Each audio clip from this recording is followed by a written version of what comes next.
J'avais rêvé de ce projet. Va. Fais de ta vie un rêve. Voir. Fais de tes rêves une réalité. Ailleurs. Un lieu de pédagogie. Vivant, convivial. Si. La difficulté du vivre ensemble et du collectif. L'argent, c'est le pouvoir. J'y suis. Va voir ailleurs si j'y suis. Il y a très souvent beaucoup plus de questions que de réponses.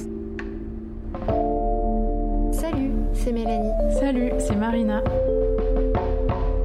Je me souviens quand j'étais plus petite, on me demandait souvent à l'école qu'est-ce que j'avais envie de faire. Toi, tu savais ce que tu voulais faire, Marina ? J'avais plein d'idées, je voulais faire plein de choses différentes. Je savais déjà que j'avais envie de voyager, mais à l'école, on me disait pas trop que c'était possible de lier tout ça dans un métier.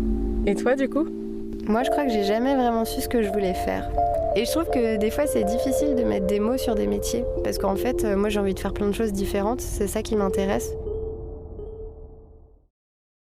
Dans ce podcast, nous allons à la rencontre de personnes inspirantes qui ont fait le choix de réinventer leur métier et de vivre de leur passion. Pendant 3 mois d'itinérance, avec une voiture et notre tente, nous sommes allés à la découverte d'associations et de ces projets qu'on appelle tiers-lieux ou écolieux pour mieux comprendre leur fonctionnement.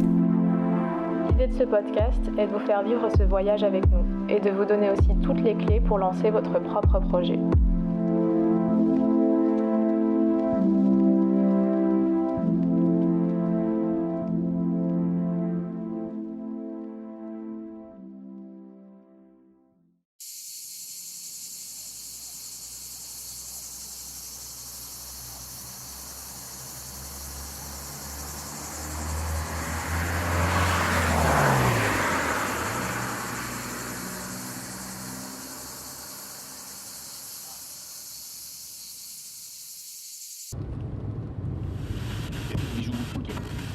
Épisode 6, se jeter à l'eau.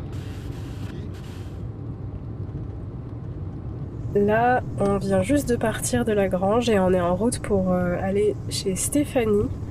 Aujourd'hui, on fait un épisode un peu particulier parce qu'on se rend pas sur un lieu, un tiers-lieu, mais on se rend directement chez Stéphanie.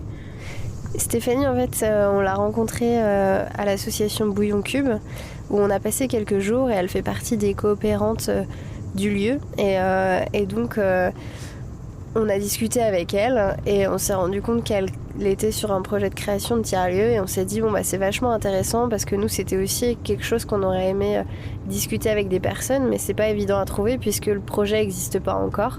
Et là, quand on l'a rencontrée, on s'est dit, trop bien, super occasion. Donc on lui a demandé si elle avait du temps à nous accorder pour qu'on puisse en parler plus longuement. Et donc elle nous a dit que c'était ok, donc là on part chez elle.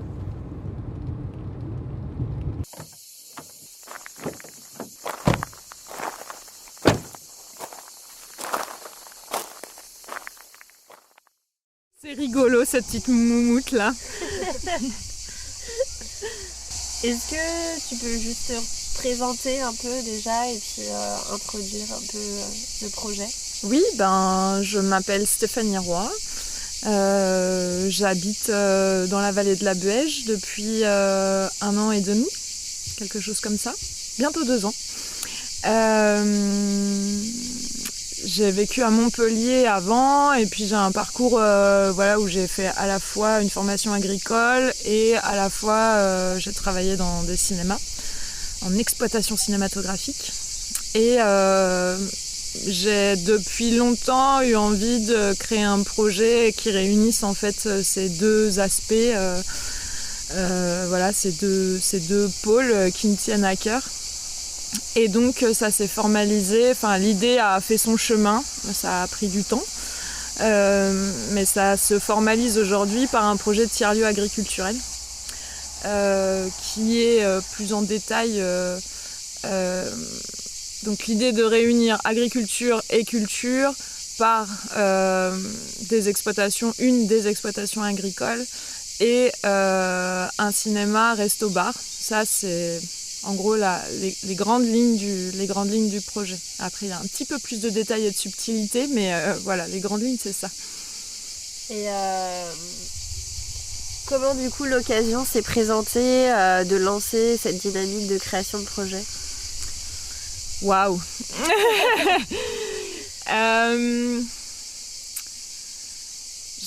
Alors, il y a eu l'écriture du mémoire dans le cadre du diplôme de directeur d'exploitation cinématographique à la FEMIS. En fait, à l'époque, je travaillais pour le Cinéma Utopia à Montpellier.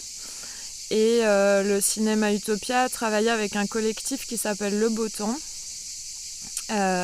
sur justement le déménagement possible du cinéma dans un tiers-lieu agriculturel. Donc il y avait l'idée déjà de développer un pôle agricole et il y avait l'idée de faire un pôle culturel à la fois théâtre et cinéma. Et comme moi j'avais cette appétence-là de vouloir réunir ces trois choses-là, du coup j'ai un peu travaillé avec le collectif aussi pour un peu étayer l'écriture de mon mémoire, en essayant de développer des axes qui étaient justement l'intégration d'un pôle agricole qui pouvait prendre plusieurs formes, travailler aussi sur la structure juridique. Comment est-ce que juridiquement on réunit en fait ces secteurs-là qui a priori n'ont pas grand-chose à faire ensemble, et puis comment on travaille le lien en fait entre ces dynamiques qui sont différentes en termes de temporalité annuelle, en termes de besoins, en termes de plein de choses en fait. C'est vrai que les besoins sont absolument différents en fait, mais peuvent se rejoindre à certains endroits. Donc voilà, c'est comme ça que j'ai commencé à écrire des choses qui étaient donc dévolues à ce projet-là en particulier. Et puis ça a fait un peu avancer ma réflexion. Puis il y a une deuxième chose du coup qui a fait avancer ma réflexion, c'est le fait de partir voir ce qui se faisait déjà.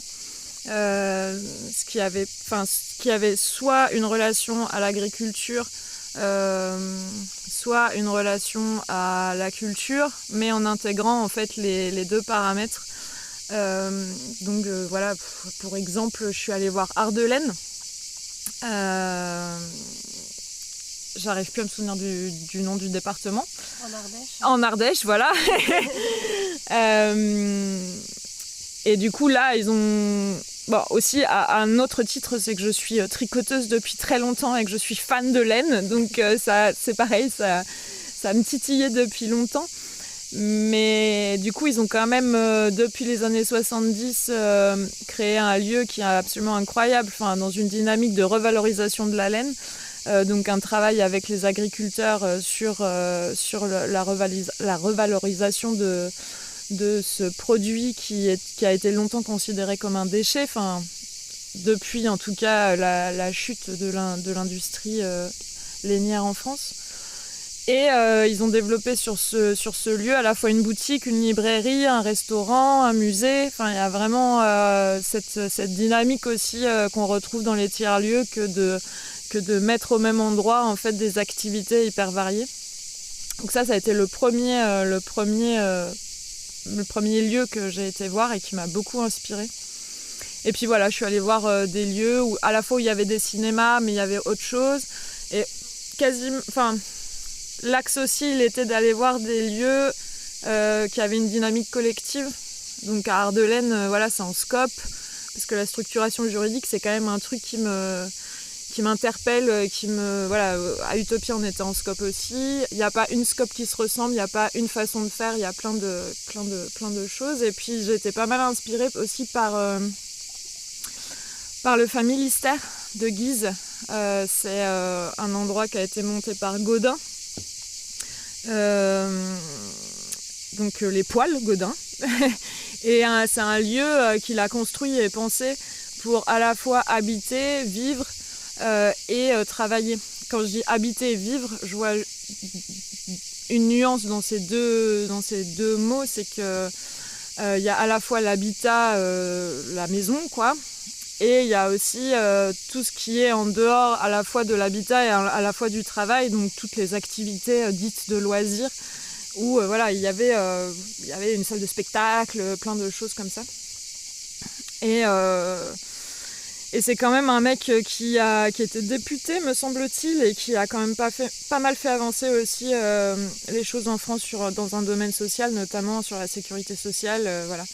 Donc voilà, en gros, des sources d'inspiration assez variées qui ont fait avancer en fait la réflexion, qui ont permis de poser le projet sur le papier. Et une fois que c'est sur le papier, qu'est-ce qu'on fait ?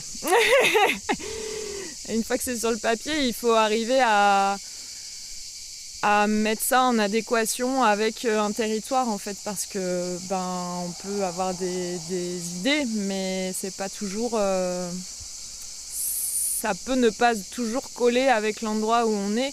Je suis un peu arrivée ici par hasard, et en me disant, bon, est-ce que ici, ça pourrait le faire ou pas, en ne sachant pas, en fait, si c'était le bon endroit, si c'était un besoin, si c'était complètement farfelu, s'il allait y avoir un retour d'une manière ou d'une autre. Et du coup, tu nous disais justement que tu es arrivée assez récemment sur le territoire. Et moi, la question que je me pose, c'est comment, quand on arrive sur un territoire, on forme un collectif, parce qu'actuellement, tu es dans une association, il y a un CA qu'on a vu qui a l'air assez dynamique et où il y a quand même du monde. Comment on rencontre ces personnes et comment on chemine vers une création plus concrète de ce projet ? J'ai envie de dire, la vie fait bien les choses.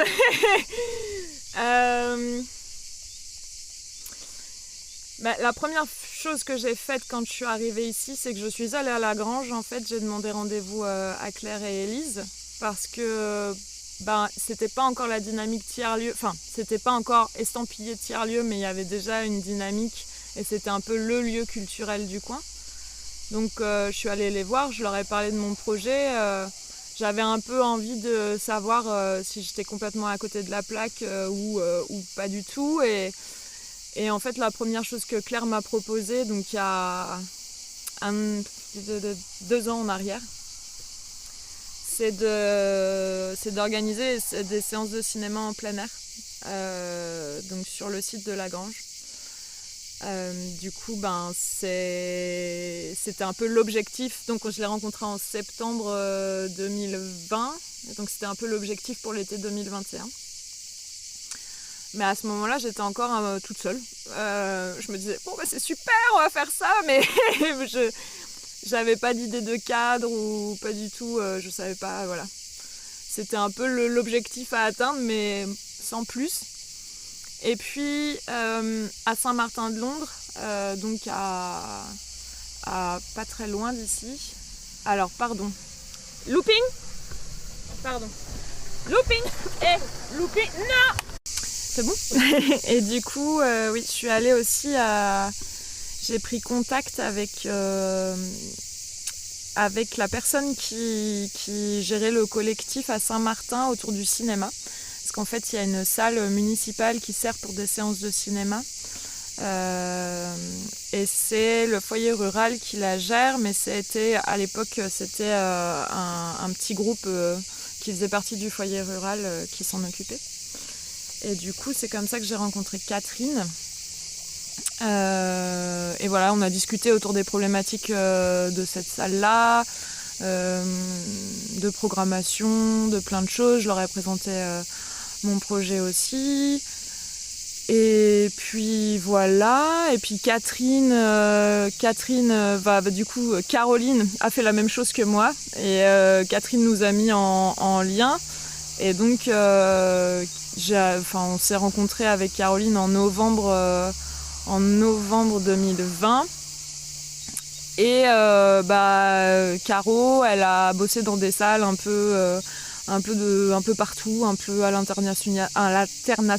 Et elle venait d'emménager dans le coin et elle avait aussi envie de créer une salle de cinéma un peu différente qui soit pas pas standardisée comme les multiplex, qui soit un peu autre chose. Donc on a échangé autour du projet que j'avais, ça la branchait bien et puis on a décidé de travailler ensemble là-dessus. Et puis justement à réfléchir on s'organise comment, toujours avec l'idée de faire ces séances de cinéma en plein air à la Grange. Au départ c'était vraiment ça. Et la création du tiers-lieu, mais on a commencé à le poser comme étant tiers-lieu, on a commencé à donner les grandes lignes du projet. Et en fait, ça s'est fait un peu comme ça. J'ai appelé mes anciennes colocs en leur disant, ce projet-là, je leur en avais déjà parlé. Est-ce que vous voulez faire partie du CA de notre association ? Donc, il y en a 2 de mes anciennes colocs qui font partie du CA. Marianne vient juste de prendre la présidence derrière moi, du coup. Il y a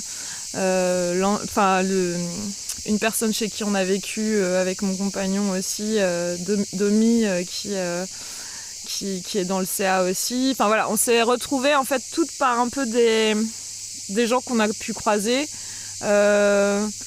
soit qui avaient une appétence pour le cinéma, soit pour travailler sur un lieu de vie collectif, vraiment des dynamiques différentes. J'ai appelé Quentin aussi, qui est l'ancien coloc d'un copain qui, je savais, qui cherchait à s'installer en maraîchage. Enfin voilà, il y a eu, c'était un peu, on fait ce projet-là, est-ce que ça vous branche, est-ce que ça vous parle, mais ça a toujours, en fait, cette demande-là, elle faisait suite à des conversations qu'on a pu avoir les uns avec les autres de manière indépendante et où on se retrouvait sur certains points. Et comme le projet est très multiple, en fait, c'est ça qui est pas mal aussi, c'est que ça permet en fait aux gens d'entrer par des portes hyper différentes et que même si t'es pas fan de cinéma, en fait, tu as quelque chose aussi à y faire, à y apporter et à y trouver aussi. Donc ça s'est un peu constitué comme ça et en mars 2021, on a formalisé ça. Et puis il y a une de mes anciennes collègues d'Utopia aussi qui est dans le CA. On a formalisé ça par la création de l'association, toujours avec cet objectif de faire les séances à la Grange. Et c'est le premier projet en fait qu'on a mis en route. Et parallèlement, on a commencé à prendre des rendez-vous à la fois dans le domaine du cinéma, à la fois à la région, à et aux structures où on avait fait une espèce de liste de structures qui soit soutenaient l'émergence des tiers-lieux, financièrement ou dans l'accompagnement. On a exploré pas mal de pistes. On a rencontré beaucoup d'élus. Parce qu'en fait, pour créer un lieu, il faut un lieu. Et donc on a rencontré pas mal d'élus. On y allait en disant on a un projet. On ne sait pas trop où on va aller. On va aller à l'endroit où à la fois il y a le lieu qui se prête et où il y a le besoin en fait qui est là. Tout en disant en fait dès le départ, même quand on a posé sur le papier, qu'on a fait un dossier de présentation, on s'est dit que ce projet-là, il devait être modulable en fait. C'est-à-dire que installer un projet dans une commune, c'est pas la même chose que l'installer dans une autre commune.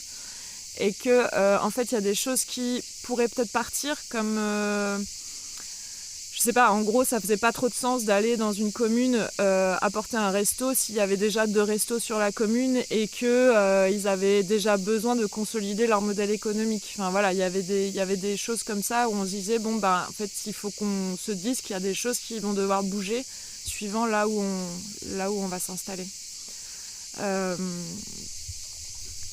Voilà, et on a reçu un accueil plutôt positif, mais les échéances nous allaient peut-être pas forcément, les propositions étaient pas forcément en adéquation avec le développement du projet.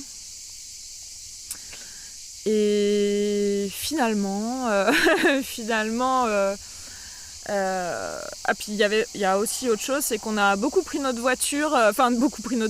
En tout cas, on posait notre voiture à des endroits et on marchait beaucoup à la découverte des lieux, soit abandonnés, soit en désuétude, où on entendait parler d'un lieu qui allait être vendu. Donc on a beaucoup fait ça aussi. On passait des après-midi à faire ça, c'était rigolo. Ça va presque nous manquer. Et à rencontrer des gens et à parler du projet. Et on a fini par tomber sur un lieu abandonné, sur une commune qu'on a contacté. Ils nous ont dit que ils envisageaient un projet dans ce lieu-là dont ils n'étaient pas propriétaires, mais que les propriétaires allaient sûrement être vendeurs. Et donc on a commencé à travailler avec cette commune. Comme il n'y avait rien de sûr à cette époque-là, en fait, on a continué à rencontrer des gens,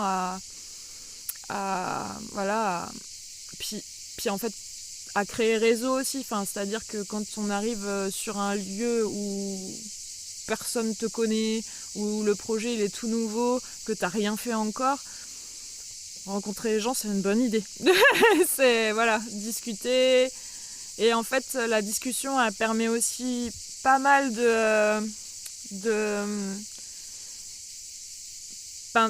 rendre le projet un peu plus cohérent avec le territoire, parce qu'il y a des trucs sur lesquels, de manière théorique, c'est pas... Dans la matière, c'est pas la bonne chose. Donc, discuter, ça permet aussi d'envisager les choses un peu différemment.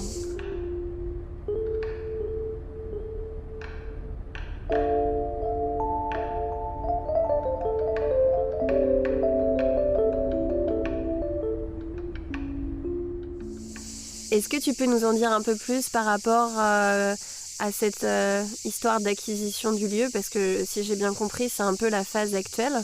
Vous êtes un peu en questionnement sur comment vous positionner pour essayer d'acheter le lieu. Et du coup, on est curieuse d'en savoir plus. Ouais, alors ça, c'est aussi un problème auquel on s'est confronté, c'est que, de fait, notre projet, il est multiple, mais il est complexe aussi parce que il y a à la fois un besoin en bâtiment, donc soit en bâtiment existant pour de la rénovation, soit en terrain constructible, mais il y a aussi un besoin en terre agricole. Donc déjà, l'acquisition de terres agricoles pour des agriculteurs qui sont seuls, c'est déjà compliqué. L'acquisition de bâtiments pour créer un ERP, c'est aussi compliqué, mais là on se double un peu la complexité de la chose. Donc il y a cette problématique-là du foncier qui est vraiment un frein, je pense, au développement des projets. Il y a des réflexions vraiment à mener là-dessus, je pense, après, il y a des outils, il y a des outils institutionnels mais encore une fois, faut rencontrer les gens, arriver à comprendre comment ça fonctionne. Il y a beaucoup. Alors nous, on a la chance d'avoir une ancienne urbaniste dans notre équipe, donc ça aide pas mal sur ce côté-là. Mais effectivement, là, pour le cas qui nous occupe, on se pose la question de comment acquérir le lieu. Nous, à la base, on avait envie que ce soit un lieu public, qui appartienne au public, au pouvoir public, même si... en tout cas, à une collectivité, dans l'idée de pouvoir transmettre, en fait. Que, en gros, ce lieu-là, il existe, et que au moment où on prend notre retraite, ou on a envie de partir aux Bahamas, je sais pas... cet outil-là, en fait, il puisse être repris par d'autres personnes et que ça continue à tourner. Et toujours dans cette idée d'être en cohérence avec les besoins du territoire. Le fait est que c'est pas si simple. Et donc là, on est en train de réfléchir à peut-être faire une acquisition qui soit plutôt public-privé, en créant une SIC, du coup, une société coopérative d'intérêt collectif, où il peut y avoir, du coup, c'est en gros une entité où il y a plusieurs collèges. Les collèges peuvent être par exemple un collège des usagers, donc c'est vraiment en gros des gens qui habitent sur le territoire et qui vont venir sur le lieu, mais qui seront spectateurs du cinéma, qui seront utilisateurs, qui viendront à la boutique paysanne, ou voilà, c'est cette typologie-là. Ensuite, il y a le collectif, il peut y avoir le collectif des entreprises, on va dire, qui sont présentes sur le lieu. Donc, chaque entreprise garde son indépendance et sa forme juridique propre, mais elle est membre de la SIC et de ce collège-là en particulier. Il peut y avoir le collège des collectivités. Donc là, ça peut être hyper varié. Ça peut être la commune, ça peut être la région, ça peut être le département, ça peut être... toutes les entités que l'on connaît. Il y a des associations aussi qui peuvent être membres de la SIC. Il peut y avoir un collège de salariés, un collège de bénévoles, voilà. Et donc, chaque collège élit un représentant qui sera membre du CA. Et donc, c'est le CA, en fait, qui décide, en gros, de la gestion du lieu. Et en fait, ça peut être aussi créé pour l'acquisition d'un lieu. Après, avec un montage financier un peu alambiqué, mais c'est l'idée, en fait, de pouvoir à la fois acheter collectivement et gérer collectivement ce lieu. Vous avez des pistes pour financer l'achat du lieu pour l'instant ? C'est là que les collectivités vont pas forcément entrer dans le jeu. En tout cas, pas en majoritaire. Les pistes, elles vont plutôt être d'ordre... en fait, c'est chaque structure, chaque entreprise. A priori, ça se profile comme ça, mais en fait, c'est pas du tout là. On est en cours de réflexion sur ces questions-là, donc il n'y a rien de figé pour l'instant, mais l'idée, ça va plutôt être que chaque structure, en fait, apporte des fonds pour l'achat, ouais. Est-ce que tu peux nous en dire plus sur les questionnements actuels et les freins que vous pourriez rencontrer pour l'acquisition du lieu ? Ouais, alors en fait, il y a plusieurs façons d'acquérir un lieu. Soit ça se passe à l'amiable, donc c'est le propriétaire qui vend à soit un particulier, soit une collectivité, soit une SIC, soit une société, voilà, ça peut être variable. Soit ça se passe pas à l'amiable et il peut y avoir préemption possible. Du coup, le département et l'organisme, la collectivité qui a droit de préemption, en fait, dans un cadre très particulier qui est les ENS, il me semble que c'est ça l'acronyme. Espace naturel sensible. Voilà, espace naturel sensible. Et si le département choisit de ne pas préempter, il peut déléguer ce droit à la mairie. Donc la mairie, dans ce cadre-là, peut préempter. Donc ça, c'est une autre façon d'acquérir le lieu. Et la troisième, c'est que là, on est sur un domaine agricole. Donc ça peut être une préemption à la SAFER pour l'installation d'un projet agricole. Donc il y a ces pistes-là, qui sont à creuser. On ne sait pas trop pour l'instant comment ça va se profiler. En fait, chaque piste a sa contrainte. Le plus simple, ça serait l'amiable. Mais voilà, en termes de... Voilà, parce qu'une préemption à la SAFER, ça augmente de 10% le prix de l'achat. Une préemption par la mairie, ça veut dire qu'il y a des zones qui vont être dédiées, en fait, sur lesquelles on ne pourra pas du tout intervenir ou installer des choses. Donc le plus simple, ça sera l'amiable. Mais voilà, c'est en discussion. C'est encore une fois l'acquisition d'un lieu, ça touche à une complexité assez forte. Donc c'est une affaire en cours. Est-ce qu'il y a d'autres questionnements en cours qui sont peut-être pas forcément liés à l'acquisition du lieu, mais plutôt à comment vous vous organisez pour faire en sorte que ça fonctionne ? Ouais, c'est vrai que la gouvernance, c'est une question qui nous taraude beaucoup. Elle nous taraude à plusieurs niveaux aussi. En fait, il y a le fait que nous, on soit déjà en asso et déjà en collectif. Donc en fait, il y a une partie des décisions qui est prise par le CA. Donc nous, en interne, on a déjà cette question-là à travailler de quelles décisions sont prises en CA et quelles décisions sont prises en autonomie, on va dire, par moi qui suis aujourd'hui coordinatrice de l'association. Donc ça, c'est déjà une chose. Ensuite, on fait partie d'un autre collectif qui est celui, donc l'asso et les agriculteurs. Donc comment est-ce qu'on travaille ensemble et comment est-ce qu'on prend les décisions. Les agriculteurs et peut-être un un autre projet là qui a émergé récemment qui pourrait intégrer le projet. Donc voilà. Pour l'instant, on est peu nombreux, donc c'est assez facile, mais en tout cas, il faut anticiper le fait d'avoir un fonctionnement peut-être avec plus de gens et comment est-ce qu'on prend les décisions ensemble. Et il y a tout ce qui est dans la sphère, on va dire un peu plus grosse, qui est ce collectif donc, qui réunit l'asso plus les agriculteurs avec les collectivités, avec la mairie.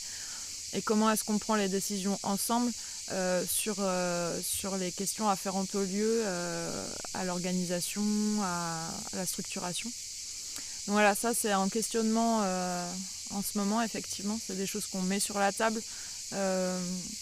Aussi, encore une fois, là on est à l'émergence du projet, mais c'est des choses qui peuvent aller assez vite en fait et être problématiques. On sait très bien que voilà, nous ne sommes que des humains, n'est-ce pas ?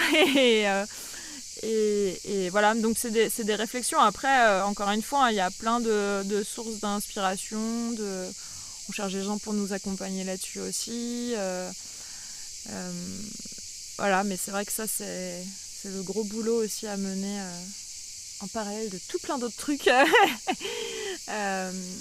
Voilà, ouais, ce sur quoi, je rebondis sur une autre chose, c'est que à plusieurs reprises, quand on n'avait pas de lieu pour objectif, y a plusieurs personnes qui nous ont encouragés à mener des activités en fait en parallèle. Ni plus ni moins pour exister et puis pour prendre le pouls en fait voilà, est-ce que ça parle aux gens, est-ce que les gens participent à ce qu'on propose, et c'est ce qu'on a mis en œuvre encore plus en 2022 en faisant des ciné-papotes. Donc on a eu une carte blanche au cinéma de Ganges. Du coup là l'idée c'était de faire des séances accompagnées, donc on faisait venir un intervenant en fait pour discuter de la thématique du film. On a organisé une grosse journée qui s'appelle la rencontre agriculturelle en Buège. Donc l'idée c'était vraiment, parce que l'objet de notre association c'est de faire le lien entre culture et agriculture. Donc comment est-ce que ça se décline en événementiel, c'était un peu la réflexion de cet événement. Donc là on avait choisi la thématique du mouton et du fil de laine, parce que le pastoralisme c'est quand même quelque chose de très présent ici, même si à cette époque-là de l'année on ne le voit pas parce que les troupeaux sont partis en estive. Mais voilà, tous les jours de l'année, il y a un troupeau qui passe devant nos maisons. Du coup, c'était l'idée de mettre ça en avant et de faire des propositions artistiques et culturelles en lien en fait avec cette thématique-là. Et puis, il y a toujours les cinémas de verdure, donc on continue à la Grange. Elles nous ont proposé aussi de faire une séance de cinéma dans le cadre du festival Jeune Public La Dinette. Là, on envisage de faire un loto sur 2023. On va continuer la rencontre agriculturelle en Buège. Mais en fait, ces propositions-là, on a aussi envie de les faire perdurer dans le temps. Parce que même avec un lieu fixe, en fait, on a aussi envie de continuer à être sur le territoire un peu différemment. Et pas à concentrer tout sur le lieu. Alors, c'est assez rigolo parce que c'était pas du tout le postulat de départ, mais le fait est que effectivement, le fait de multiplier ces propositions-là, elle donne plus de sens aussi au projet.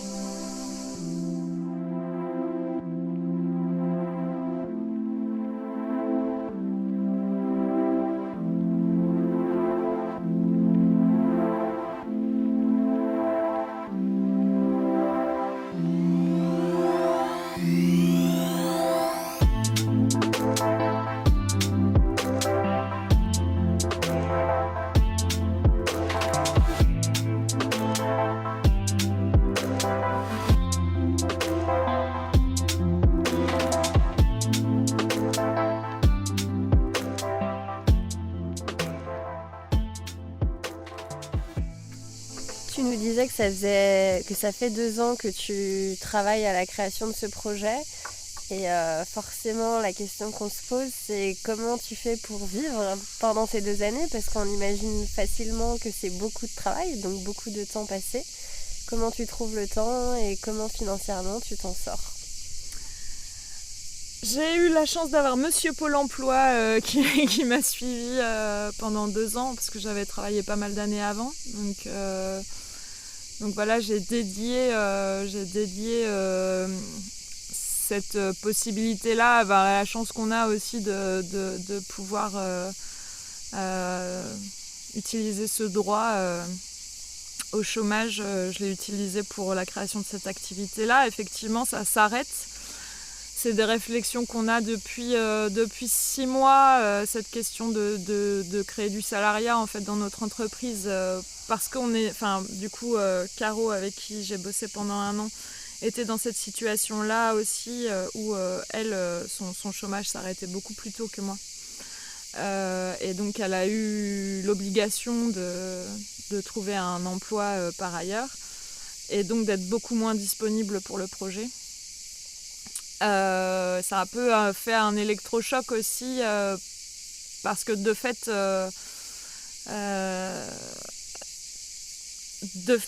si on n'a plus le temps de s'occuper du projet, le projet n'avance pas. C'est un peu logique. Moi, j'ai pris le parti de continuer et de me dire, en fait, je vais trouver des petits boulots en attendant de pouvoir me salarier. Donc là, on travaille à ça, à comment... les événements, ils nous servent aussi à ça, à pouvoir essayer de générer un peu de trésorerie. On sollicite les collectivités sur des demandes de subventions aussi dans cet objectif-là de pouvoir créer du salariat, parce qu'effectivement, en fait, une fois que, en fait, les temporalités sont différentes entre le temps où c'est déjà hyper confortable de pouvoir être soutenu pendant 2 ans au titre du chômage, mais l'émergence des projets prend beaucoup plus de temps que ça. Donc du coup, voilà, il faut essayer de trouver des petits trucs, mais bon, en fait, en gros, il n'y a pas 50 000 pistes. Voilà, donc là, cet été, effectivement, je vais reprendre des petits boulots pour pouvoir payer le loyer, manger et quand même essayer de trouver du temps pour continuer à suivre le projet. Mais je le savais, en 2022, ça allait être un peu compliqué pour ces questions-là. Dans l'espoir, en fin d'année, de pouvoir me salarier. Mais il y a assez peu de chances que ça puisse être sur du plein temps, même si, en gros, je passe 45 heures semaine sur ce projet-là. Donc... Voilà, mais c'est les aléas des porteurs de projets, voilà. Mais c'est vrai qu'il faut être un peu fou ou être un peu, mordu vraiment pour... Ouais, ça demande de faire des choix qui sont quand même assez forts, quoi. Mais bon, voilà, il faut ce qu'il faut. Et vous avez une vision un peu sur les prochaines années? Toi, t'imagines que le projet, il va prendre quelle forme dans les 2-3 années à venir, on va dire? C'est un peu difficile à dire, ça va vraiment dépendre de l'avancement de l'acquisition du lieu. Après, en gros, je pense qu'on va mettre 2 ans à vraiment à faire émerger, en tout cas, la partie visible de l'iceberg. Du coup, je pense que nous, on va continuer, comme je le disais, à faire de l'événementiel. Et puis à travailler à la construction même matérielle du lieu. Donc ces 2 prochaines années, elles vont beaucoup être autour de ça. Voilà, je pense que ces 2 prochaines années, ça va plutôt être de la construction, à la fois sur tout ce dont on a parlé précédemment, sur la gouvernance, sur l'organisation et sur les travaux, sur toutes ces choses-là. Voilà, il faut de la patience. Non, mais c'est vrai que on a toujours envie que ça aille vite, on a envie que ça existe là, maintenant, tout de suite. Et en fait, il faut vraiment se dire que ça n'arrive pas comme ça. Ça peut, hein, et je le souhaite à tout le monde, mais la plupart du temps, ça met quand même du temps et il faut poser chaque pierre l'une après l'autre et puis essayer de construire sa vie aussi un peu en fonction de ça, quoi. Si j'ai bien compris, l'objectif pour toi et Caroline, c'est aussi de vous faire salarier de cette structure. Est-ce que, on sait que c'est compliqué de trouver les financements. Est-ce que vous avez vous vous êtes arrangé entre vous sur qui aura le poste en premier ou des choses comme ça? Comment vous envisagez en fait cette question? De fait, du coup, Caro, elle est salariée pour l'instant, donc. Et comme je continue à bosser sur le projet, j'imagine, mais ça c'est des questions, tu vois, à soulever, à discuter en CA, même si, a priori, je serai la première salariée de la structure. Après, l'idée, ça va vraiment dépendre en fait des projets qui vont émerger pour 2023, mais l'idée, ça va être effectivement de pouvoir créer plus de postes sur 2023-2024. Mais l'objectif pour cette année, on y va petit à petit, et l'objectif pour cette année, c'est de pouvoir me salarier à la fin de l'année. Mais effectivement, en fait, c'est un peu à la fois la vie qui décide pour nous, et puis à la fois des décisions collectives, des décisions de CA, quoi. Donc ça, on va partir plutôt là-dessus pour l'instant. Mais on ne sait pas ce que la vie nous réserve, donc... Voilà. Et peut-être pour finir, est-ce que tu as des conseils à nous donner? Est-ce que tu as des outils que tu as trouvés qui te semblent absolument géniaux et qui t'ont bien aidé à avancer dans le projet, ou des rencontres qui t'ont permis aussi d'avancer? Est-ce que tu as quelque chose à nous conseiller? Je ne sais pas. Non, c'est... je pense que chaque cas est un peu différent, donc c'est un peu difficile de faire une préconisation qui vaudrait pour tout le monde. En tout cas, se rapprocher de structures déjà existantes, comme vous le faites, d'aller voir des lieux, de discuter avec des gens, c'est déjà hyper important. C'est vrai que nous, on a la chance de pouvoir avoir nos bureaux dans un tiers-lieu déjà existant. Du coup, ça aide quand même pas mal.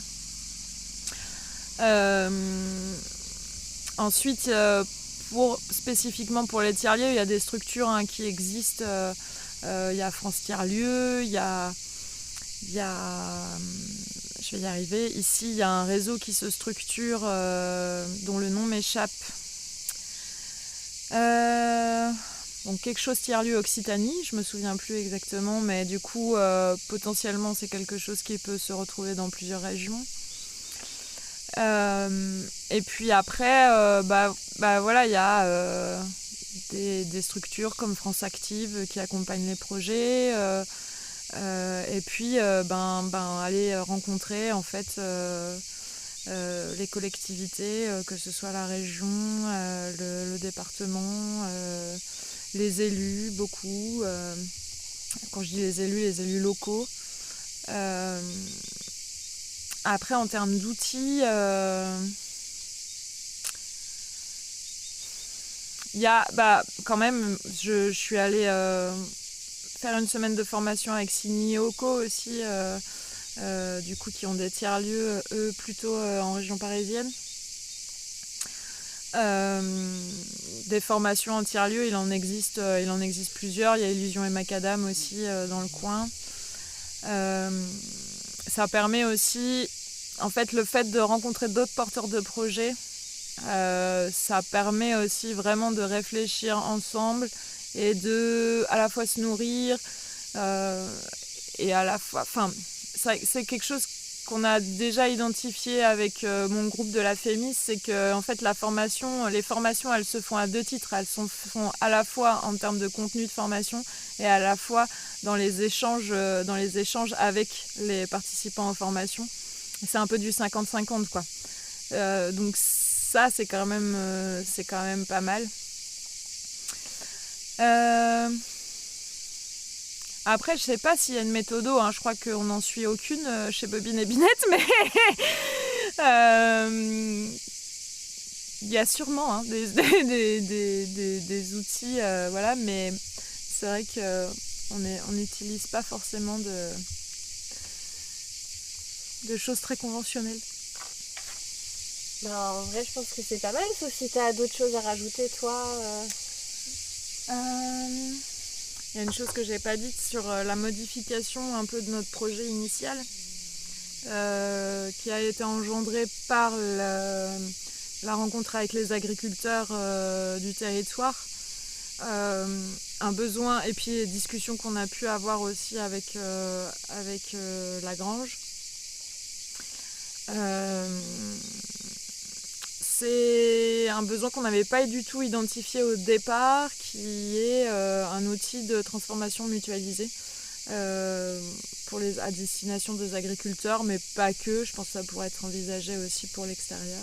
Mais en tout cas, la priorité est donnée aux agriculteurs. Donc un atelier de découpe, des séchoirs, une conserverie. Ça, c'est quelque chose qu'on n'avait pas du tout envisagé. Et je pense que garder de la souplesse, c'est vraiment un truc à garder en tête. Le projet qu'on écrit au départ, ça sera pas celui qui sera à l'arrivée. Ça, il faut se le dire, en fait, c'est pas grave, c'est comme ça. Ça fait partie du jeu. Et si on veut vraiment être en cohérence avec l'endroit où on habite, c'est nécessaire, en fait. Enfin, c'est vraiment... c'est le postulat de départ, quoi. La souplesse.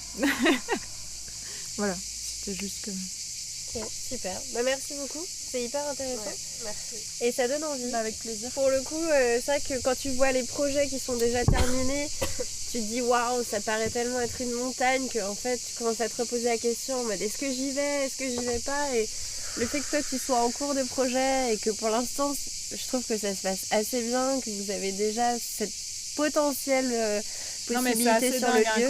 Quand tu prends du recul et que tu te dis qu'au bout d'un an et demi, on a potentiellement accès à un lieu, alors que c'était hier, quoi, la création de l'asso et le fait qu'on se rencontre tous autour d'un projet et tout ça. Et c'est assez... il y a des matins où tu te lèves où tu as un peu des doutes et quand tu prends un peu de recul, tu te dis ouais, en fait, ça va.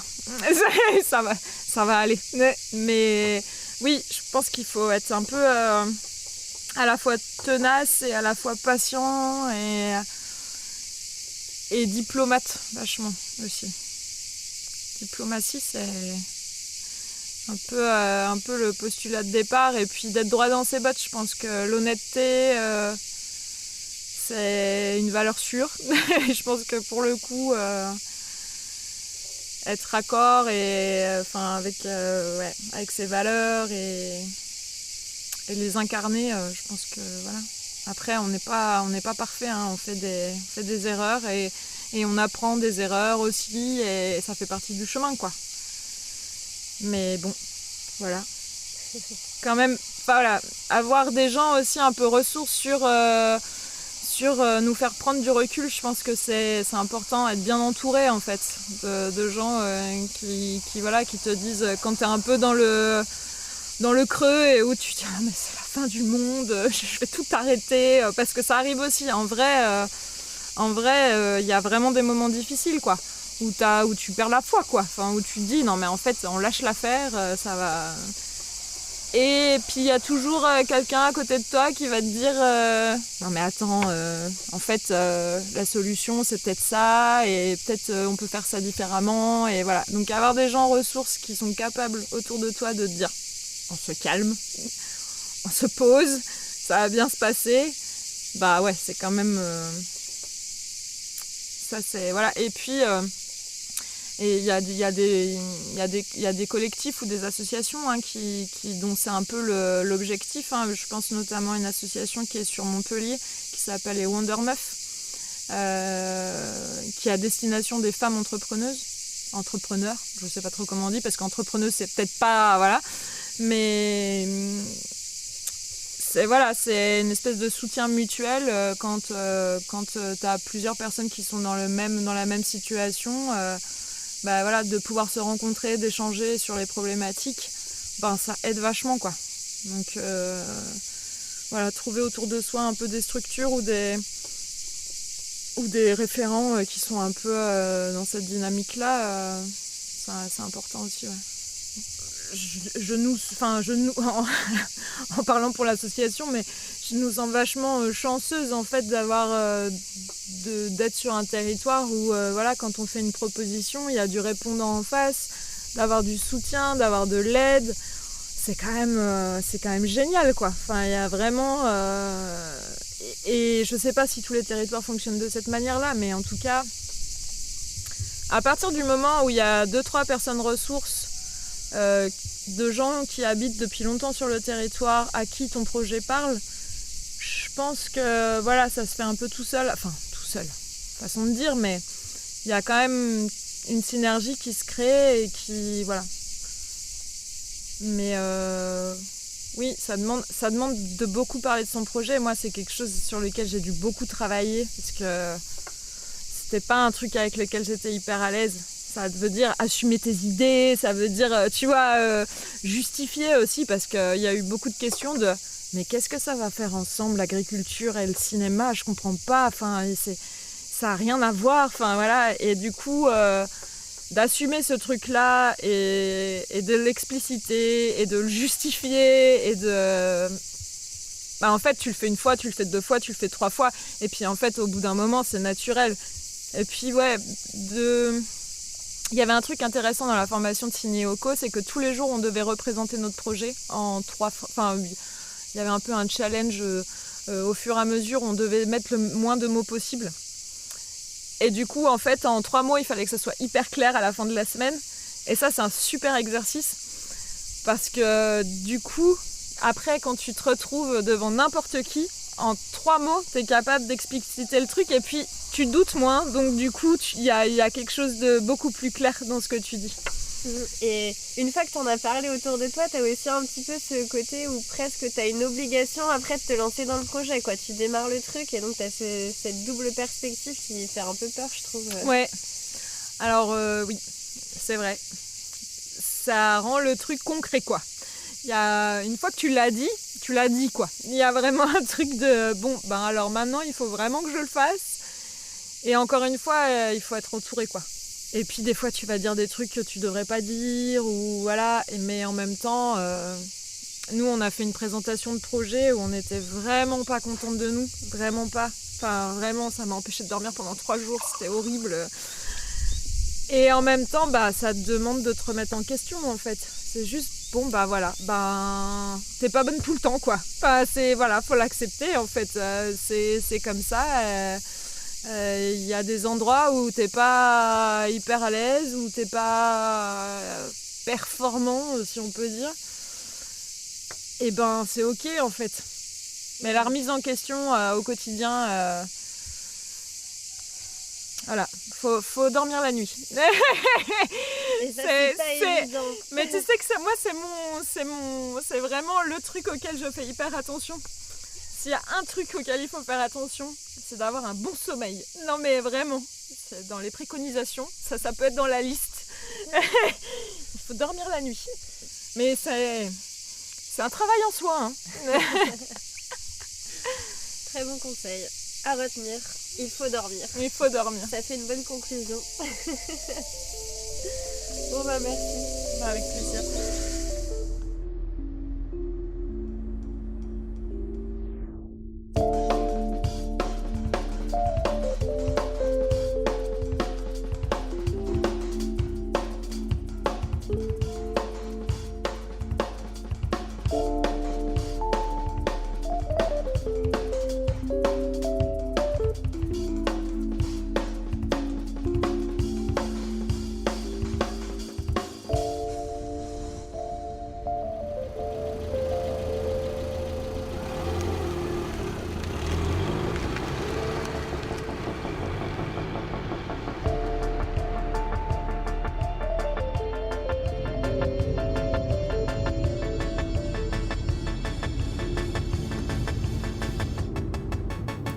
Donc là, ça y est, on est de nouveau sur la route avec Mélanie. Ça fait presque 6 semaines qu'on a commencé notre voyage et on a eu la chance de rencontrer déjà énormément de projets hyper inspirants.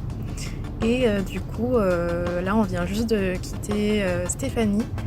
Et donc là on a décidé de s'accorder quelques jours de pause dans les gorges du Tarn. Donc je pense que ça va faire du bien. Puis en plus ça va être super beau. Et dans le prochain épisode, on se retrouvera à la filature du Mazel, dans le parc national des Cévennes, qui est une fabrique artistique et culturelle dans le Gard. Donc on a hâte de vous partager ça.